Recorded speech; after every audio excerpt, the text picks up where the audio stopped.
Hello players, come on in. We've got tech news and fun. This video is almost entirely enjoyable. Lock the door, take off your pants and leave your dignity in a little plastic tray with your keys, phone and whatever that sticky thing is. Don't tell me.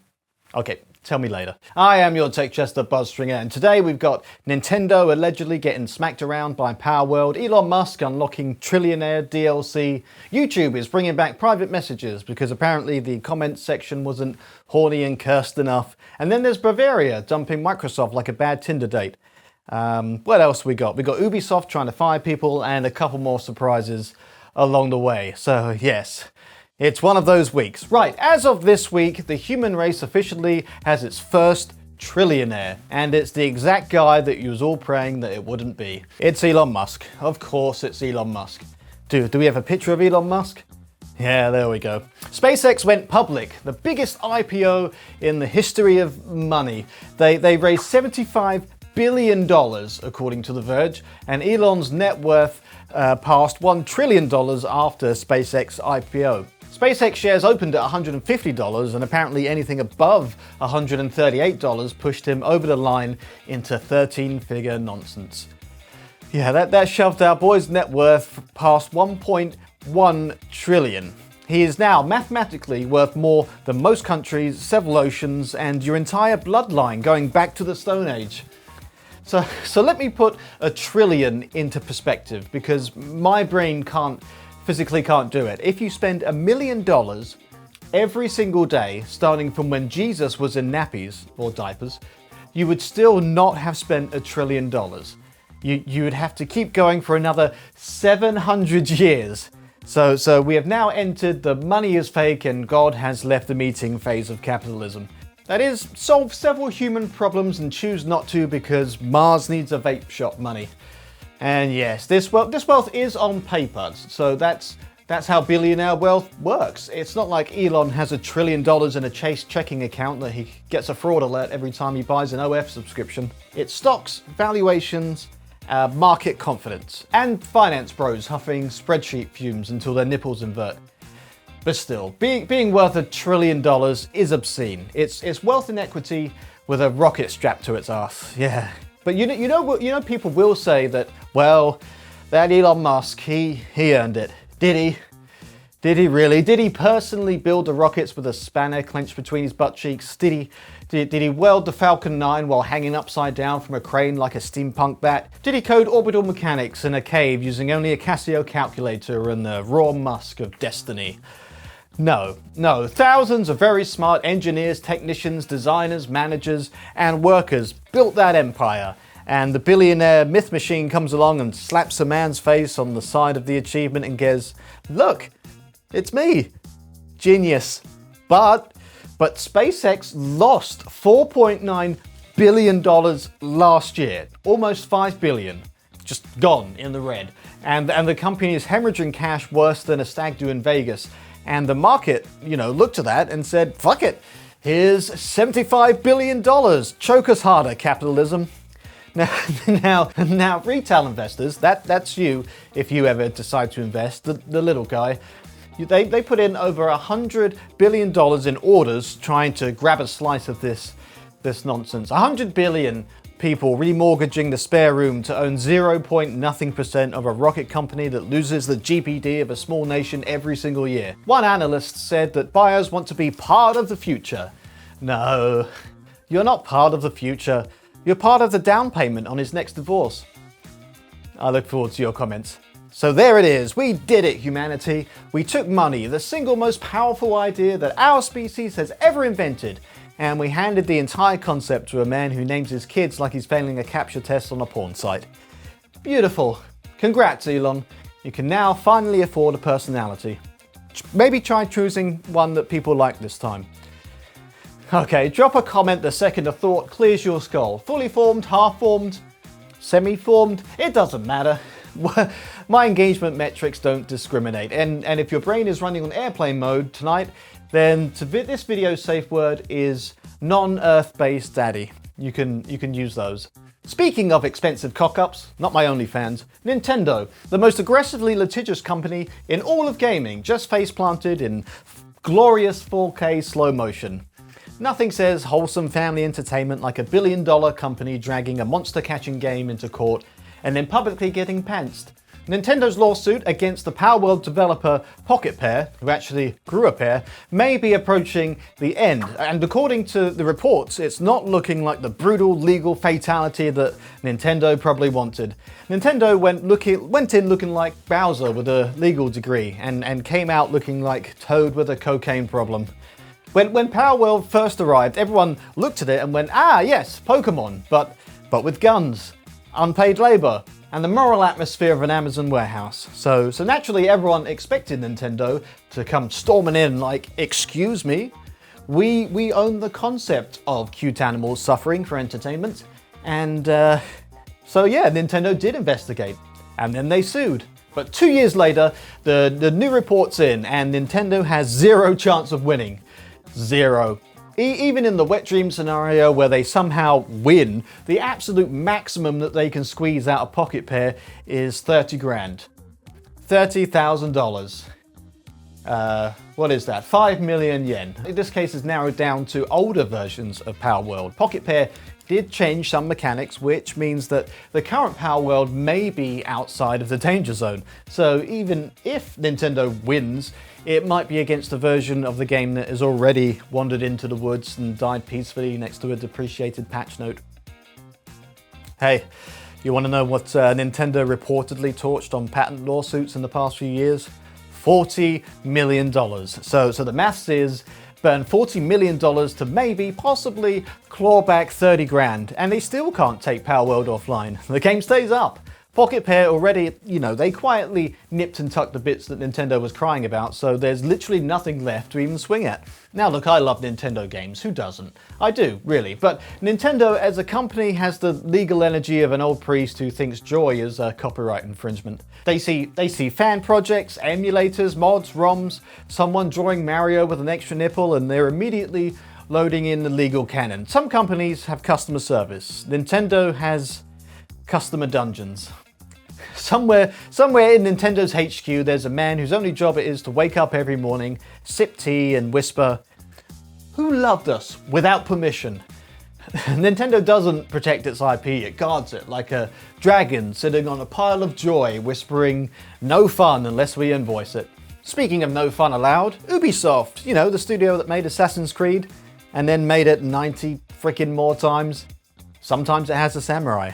I don't know. Ubisoft has reportedly announced another restructuring, including studio layoffs and studio closures. Up to 380 employees could be affected pending consultations.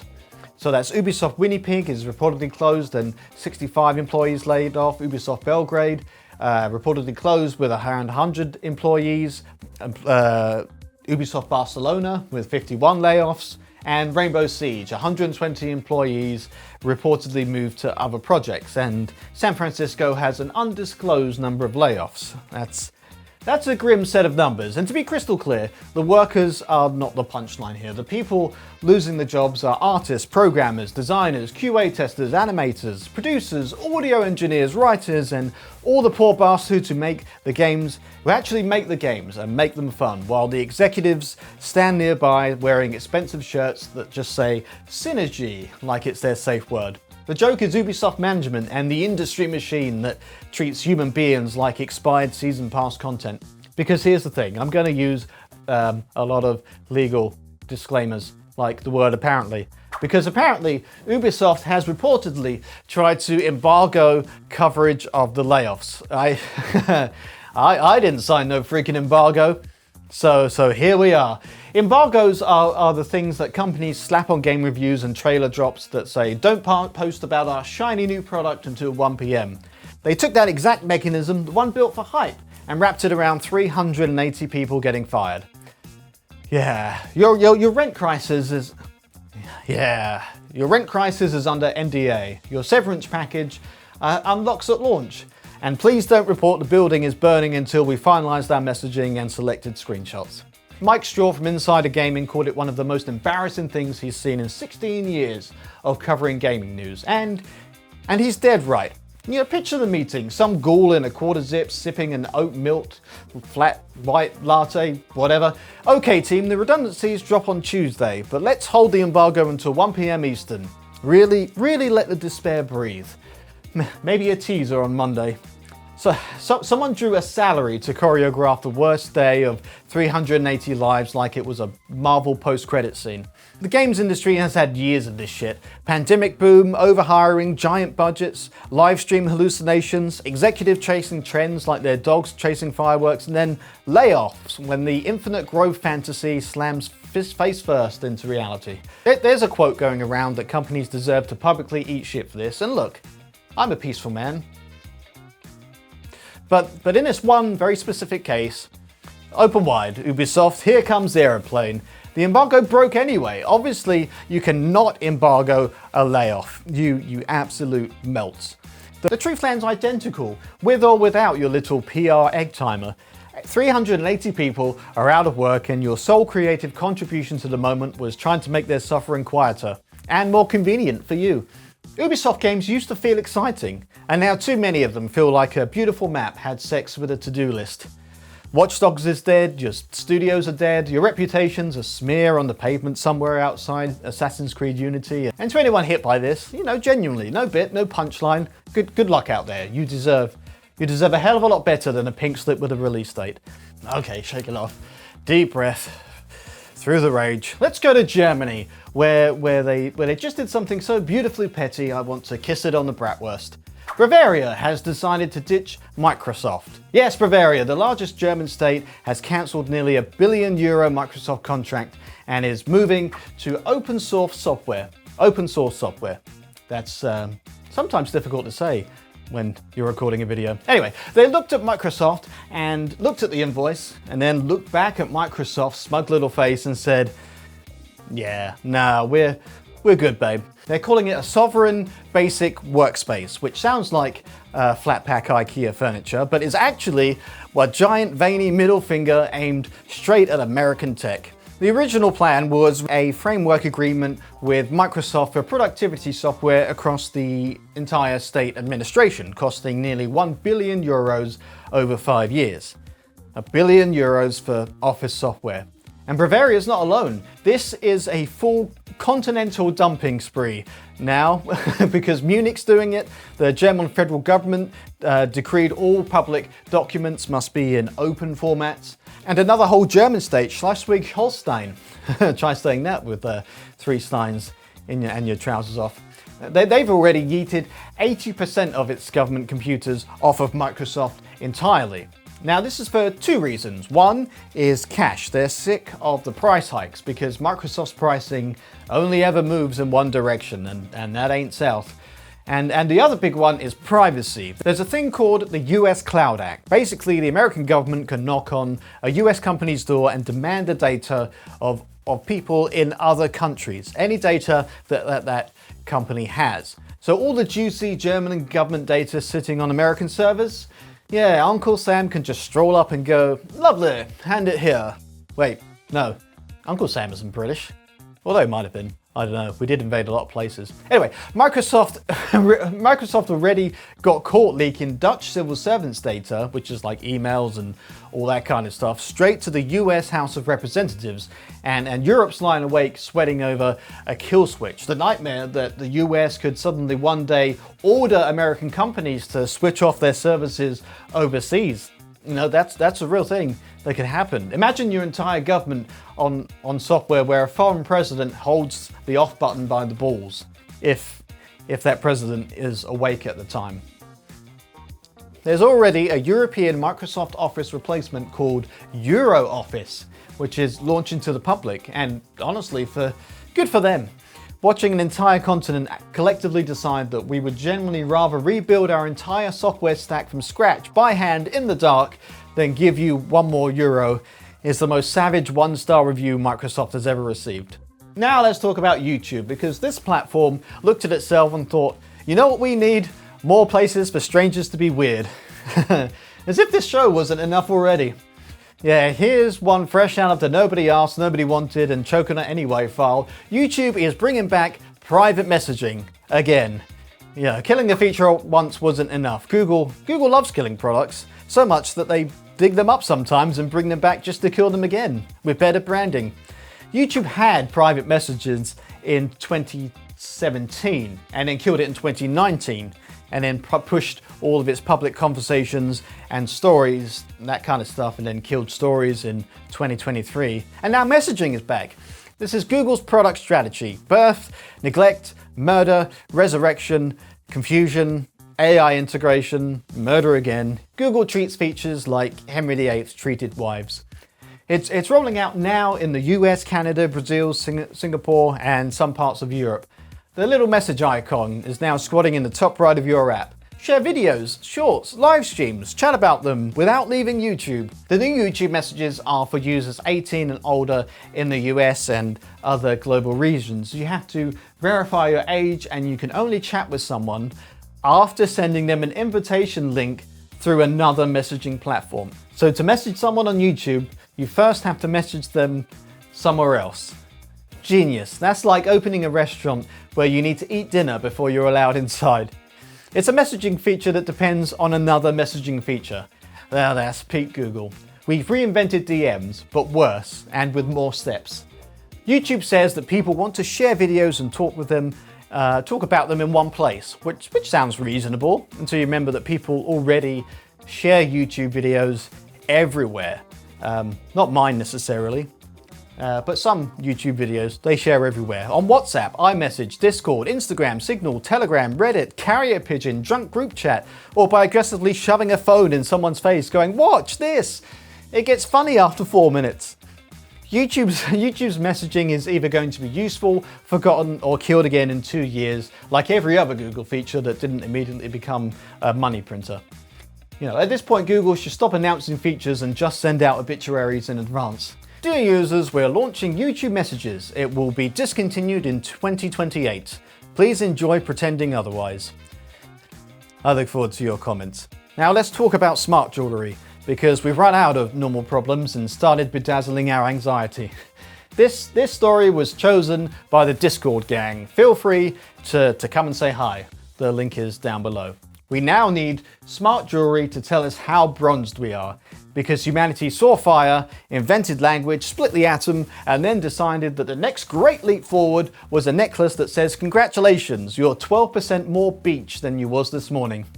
Now, to be fair, the gem from a company called The 90 does do more than track your journey from healthy glow to Costco rotisserie chicken to El Presidente look. It tracks UVA and UVB exposure, uses your skin profile, measures your sunlight exposure throughout the day, and tells you when you should probably reapply sunscreen before the giant nuclear hate ball in the sky starts turning your DNA into alphabet soup. Yes, annoyingly, buried somewhere underneath the pointless rich person suntan Pokemon Go nonsense, there is actually a useful idea here. It uses your skin profile to tell you how much sun is safe and when to reapply sunscreen. Nothing says protect my skin like a hanging tiny dermatologist Tamagotchi around your neck. UVA and UVB exposure is real. Sun damage is real. Skin cancer is real. But I'm not going to sit here with my pasty British complexion and pretend that the sun is just a friendly sky lamp. But also, we may be overcomplicating this just a tiny bit. Because you know what else tells you when to reapply sunscreen? The freaking sunscreen bottle. Yeah, it's right there. Reapply every 2 hours, more often if you're swimming, sweating, or being aggressively moist in public. The FDA even says sunscreen should be reapplied at least every 2 hours and more if you're swimming or sweating. That's the FDA. So yeah, this is peak gadget culture. Take a simple instruction, attach Bluetooth, add an app, and charge $299. And suddenly people are running around like, my necklace says I'm 73% more crispy. Amazing. And you just know that this thing is going to create panic in exactly the wrong people. Some poor bastard is going to go outside for 8 minutes and get a notification that says UV exposure rising and sprint back inside like Nosferatu forgot his sun factor 50. Hey babe, you want to go for a walk? I can't. My necklace says that the sky is attacking me. But have you seen the actual news? The world is on fire. The oceans are boiling. The air is spicy. Politicians are treating climate change like a group project that they forgot was due yesterday. At this point, no sun time feels safe. You step outside and the planet looks at you like a microwave of unfinished business. But that's the thing. A little data can be useful. Too much data turns your life into a panic room of push notifications. Your watch says your heart rate's up, your phone says that your screen time is disgusting, your ring says that you might have slept, and your scale says gravity is disappointed. And now your necklace says that your sun is giving you a slow chemical spanking. Thanks, technology. Very relaxing. Soon we'll have smart underwear that'll warn you when you're about to make a bad romantic decision. Warning, alcohol detected. Standards dropping. Do not text Craig. Actually, I might buy that one, but the sun pendant, probably not. Good for people who genuinely need to monitor exposure, burn easily, have skin conditions, or want better information. Fine, useful. But for everyone else, here's the cheaper version. Wear sunscreen, reapply every 2 hours, wear a hat, find shade, and don't lie outside until you look like a glazed Krispy Kreme. You don't need a $300 necklace to tell you that the sun is hot. That's what pain, redness, and every mum at the beach is screaming, "I told you so" is for. But that's it for this one. Let me know what you think in the comments. If you disagree, that's fine. You're allowed to voice anything you like in public. That's basically what YouTube was built for. So my only job here is to make you laugh. If I pulled that off, hit one of the buttons. We use the like button as a laugh button, and the sub button is also right there. It's free, it takes a second, and it annoys the algorithm. Okay, stay sexy and be excellent to each other.